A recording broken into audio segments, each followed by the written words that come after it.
এই শয়তানরা আল্লাহর এই বিধানকে পুনর্পালন করে দিয়ে, আল্লাহর এই বিধানকে ফালিয়ে দিয়ে তারা নতুন করে বিধান বানায়া আমাদের উপরে চাপিয়ে দিছে, বিদায় নাই। আমরা যখন উলামায়ে কেরাম যখন ইসলামের দাওয়াত দিতে যাই, বলে যে ভাই আল্লাহর এই জমিন আল্লাহর দ্বীনকে কায়েম করতে চাই, আপনারা কি সকলে একমত আছেন কিনা, এরকম বলে কিনা? তখন কিছু কিছু লোকেরা উলামায়ে কেরামদের প্রতি, ইসলামের লোকেদের প্রতি এরকম অত্যাচার করে কি করে না? করে কি করে না? এমনকি স্টেজ থেকে পর্যন্ত উলামায়ে কেরামদেরকে উঠিয়ে দেয়। এই স্টেজের বসা অবস্থায় পর্যন্ত উলামায়ে কেরামদের বেয়াজ্জতি করে কি করে না? বলেন, করে কি করে না? এরা মনে রাখবেন, এরাও কিন্তু আবু জাহালের পেতাত্তা, আবু লাহাবের পেতাত্তা। শয়তান নামক একটা জিন আছে কি নাই? আছে তো। এই শয়তানে আল্লাহ তাআলার একটা হুকুম লঙ্ঘন করেছে, একটা হুকুম লঙ্ঘন করার দ্বারা আল্লাহ রাব্বুল আলামিন তাকে চিরকালের জন্য মারদুদ বানিয়ে দিল।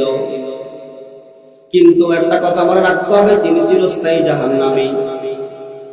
এরপরও তিনি কিন্তু নতুন কোন বিধান সৃষ্টি করে মানুষকে বলেন নাই যে ভাই রে, আপনি এই আমার না আমার এই বিধানটা আপনি মানবেন।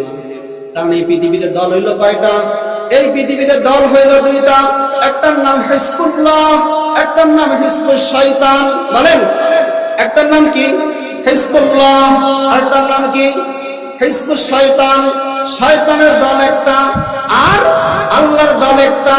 শয়তান কিন্তু এই কথা বলেন নাই ডাইরেক্ট যে আমি তো আল্লাহর থেকে পৃথক, সুতরাং তোমাদের জন্য সুন্দর একটা সংবিধান তৈরি করেছি, এই সংবিধানটা দিয়া আমরা যারা যারা আমার এই সংবিধান অনুযায়ী চলবো তোমরা আমার দলের লোক, এটা কইছে নি? কিন্তু মানুষ নামক শয়তান, মিনাল জিন্নাতি ওয়ান নাস, হে আল্লাহ আপনি আমাকে বাঁচান। কিসের থেকে? মানব জাতি শয়তান থেকে এবং জিন জাতি শয়তান থেকে। মানব জাতি যেই শয়তানে পৃথিবীতে আছে, এই শয়তানরা আল্লাহর এই বিধানকে পুনর্পালন করে দিয়ে, আল্লাহর এই বিধানকে ফালিয়ে দিয়ে তারা নতুন করে বিধান বানায়া আমাদের উপরে চাপিয়ে দিছে, বিদায় নাই। যদি বলে এই বিধান যদি তোমরা না মানো তাহলে তোমাকে রাষ্ট্রদ্রোহী মামলা দেওয়া হবে, আর রাষ্ট্রদ্রোহী মামলা দিয়া তোমাকে জেলে ভরা হবে এবং তোমাকে এই রাষ্ট্রদ্রোহী মামলার অপরাধে তোমাকে ফাঁসির কাস্টে ঝুলতে হবে। এবার বলেন, যদি দুনিয়ার মানুষের আইন দ্বারা যদি আইনে অমান্য করলে যদি কি হয়? রাষ্ট্রদ্রোহী হয়।